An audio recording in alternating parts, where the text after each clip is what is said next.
Support for this episode is provided by Acme Tools. You can support my channel by making your next tool purchase at my Acme Tool store. I'll have a link in the description below. Hey everyone, and welcome back to the shop. Today we're going to open up and take a look at the Milwaukee M18 fuel cordless router, and I'll let you know if I think you need one for your shop. Okay, so let's open up the box and see what we got here. Here's what's in the box: the extra wide base, the dust collection shroud, a thumb screw for the dust collection shroud, your straight edge guide along with a thumb screw for the straight edge guide, and 2 wrenches. So now I'll take a close look at the router.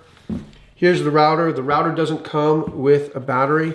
Here's your on and off switch, your variable speed, the clamp, and your micro adjustment.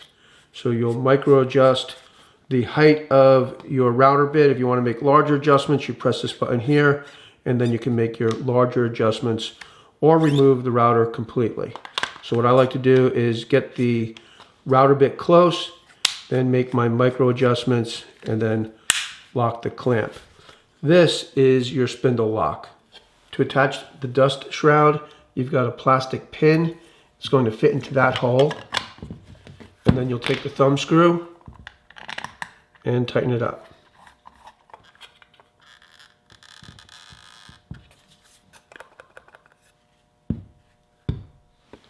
To attach the straight edge guide, you'll attach this thumb screw. Just keep it loose, and then that straight edge guide will slide right in there like that, if you can see it. Then tighten this up.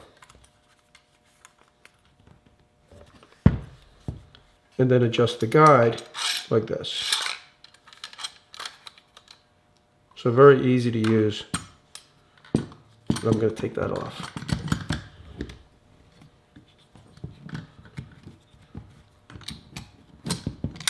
Here I have a fully charged battery, but before I put the battery in the router, I'm going to put the router bit in the router. I'll hold the spindle stop down and hand tighten the nut first. You can hear that lock. Now I'll use the wrench and tighten it up.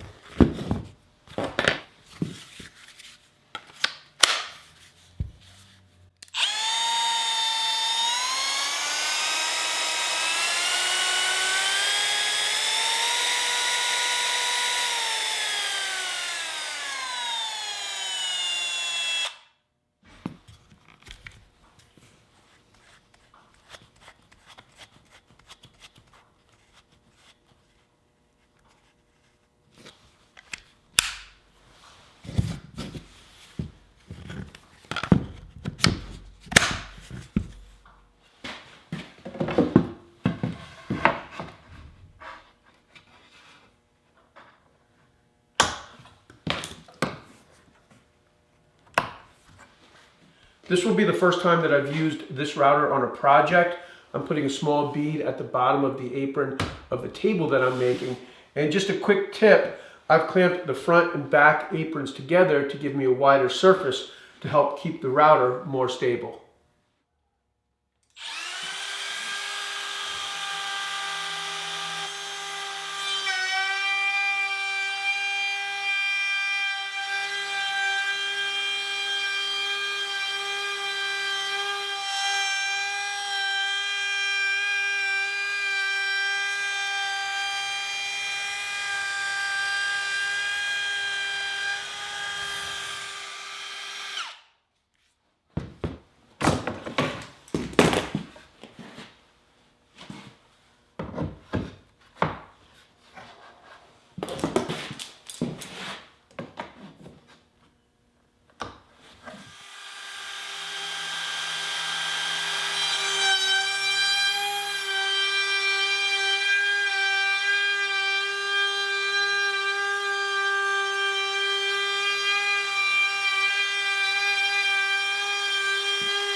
Okay, so my first impression of the Milwaukee cordless router is it's nice. It has a nice feel to it. It has plenty of power.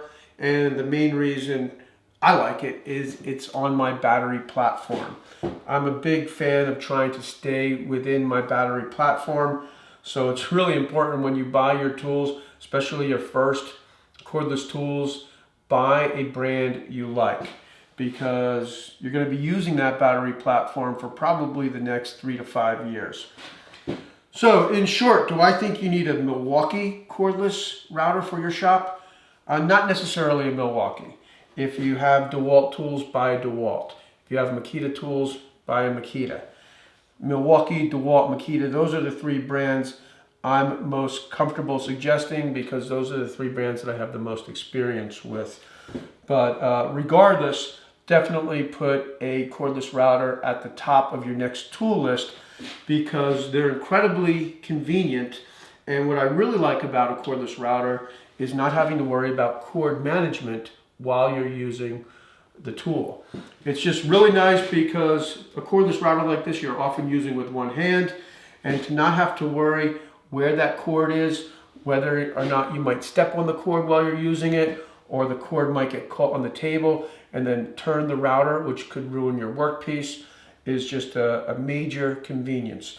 So when it comes to cordless tools, I think that a cordless router is definitely at the top of the list. If you'd like to know more about the bead molding router bit I'm using on this project, I'll have a link to it in the description below. As always, thanks for tuning in, and I'll see you next time. Before you start your next project, click on the link in the description below for my professional woodworking plans, and follow me on Instagram to see what I'm working on today.